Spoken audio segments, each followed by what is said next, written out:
Thursday. Start. That's how it works. Hi, everybody. Sarah at Nova Motorcycles caught me on break. So today, we're going to talk about an unsung hero, BMW K bike. Now, if you know me from these videos, and if you are one of the few people locally who know me, you know that my opinion of BMWs is not always glowing. And it's not because I don't like them. I always say I am a skeptic, not a hater. But this is actually a machine that is way better than the reputation that it got. So this one in particular is a K75 C. It's the sort of the custom version, upright handlebars, no fairing, just a little bikini, fully naked motor, and I would say I've not seen many of these. Most of what we see are the S's and maybe the RTs, which are the fully faired sport and touring models. So this is a K75 3-cylinder 750.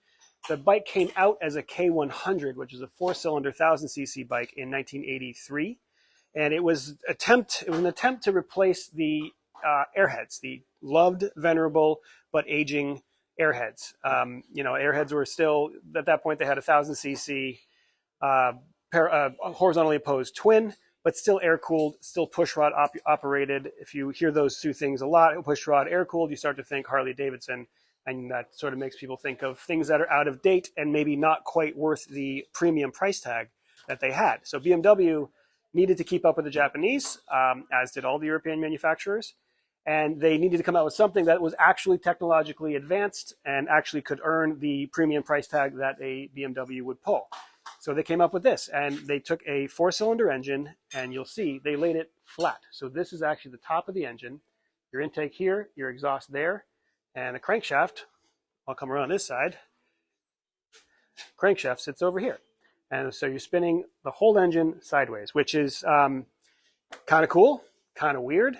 What works really well is that the crankshaft basically couples straight to the clutch, straight to the drive shaft, and you only have one 90-degree bevel gear to transfer power this way from this way. So it's actually more efficient. You have half the losses as you would do on a across-the-frame crankshaft bike. So it's well thought out. I would say, I was technically alive at this point, but I wasn't really paying attention to the motorcycle press. I don't know exactly how they were received back then, but through history, through the lens of history, they weren't well loved. I think they offered really good performance, but they didn't have the charm that people wanted from BMWs at that point. And this happened to all of the European manufacturers, Guzzi, even Triumph, even Norton. Any attempt to change was met with resistance, and Harley, especially, even in America here, any attempt at change was met with resistance from the diehards, and you can't alienate your diehard base if they're the ones who are buying the majority of your bikes. So this is a similar scenario where they knew they needed to change to sort of keep their status, but the people who loved them for what they were, a big, torquey, long-legged tourer, this doesn't feel like that. It's also, I would say, not quite affectionately known as the flying brick, because it's this big square motor in the center, and it's not particularly light. I kind of thought that was to be fair. Some were affectionate with it, others not so much.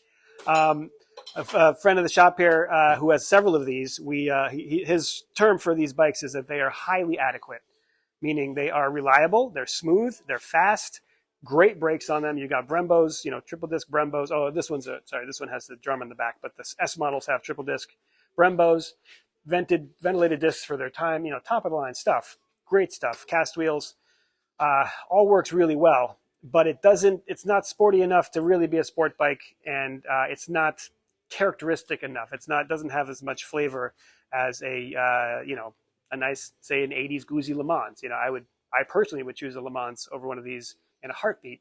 And they're in the same kind of category of esoteric machines, even though this is packed with far more technology. This thing was fuel injected, right out of the box, which is for that time not that unusual on cars. The premium cars were getting to be fuel injected, but there weren't many fuel injected motorcycles at this time. In 1983, I think only Kawasaki had the GPZ 1100 fuel injected. So if you know more out there, please correct me. I love that kind of esoteric, weird knowledge. Who else was doing fuel injected machines?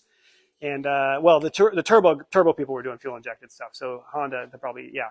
So there were a couple, but it wasn't normal. It was fancy. So this thing is, as with most BMWs, it's packed with technology, it's packed with innovation, but people didn't really want it as much. It's hard to say.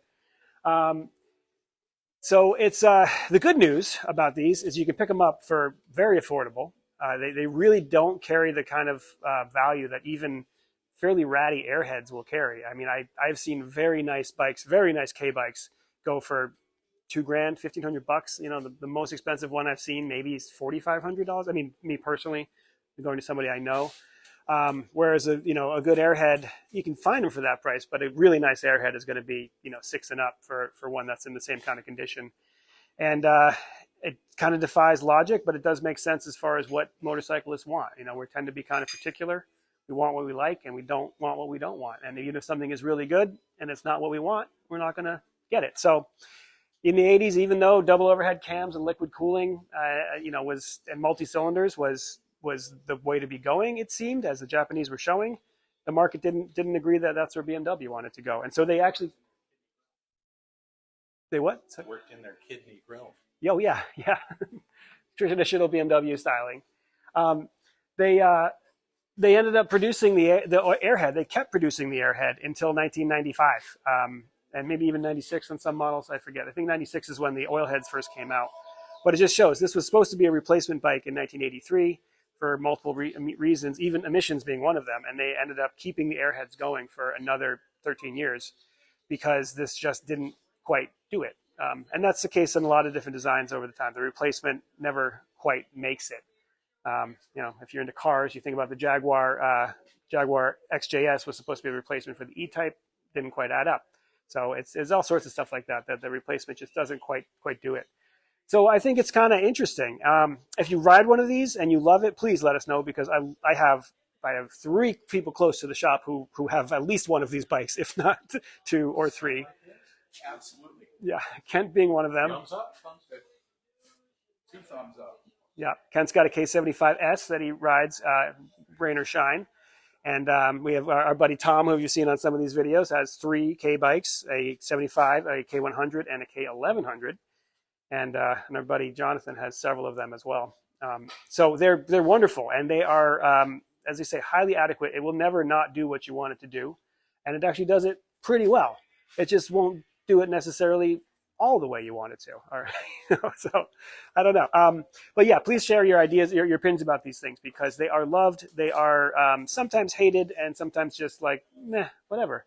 And I think that's really interesting. And as I'm rambling on about, I love it when a really well executed and thought out design just doesn't quite do it, and why that happens. I love that stuff. So chime in and let us know your thoughts.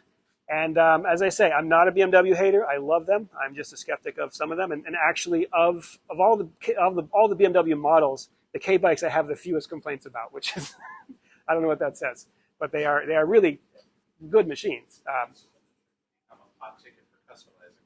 Yes, and yes, if you follow the custom scene the past 10 years or so, these have really taken off as customizing bikes, and that's because they're good, and they're also cheap. You can get a lot for very little money and build a pretty cool bike out of it. So yeah. Anyway, thank you for watching. Please like and subscribe if you haven't. It does help, and let us know what you think about K bikes in the comments.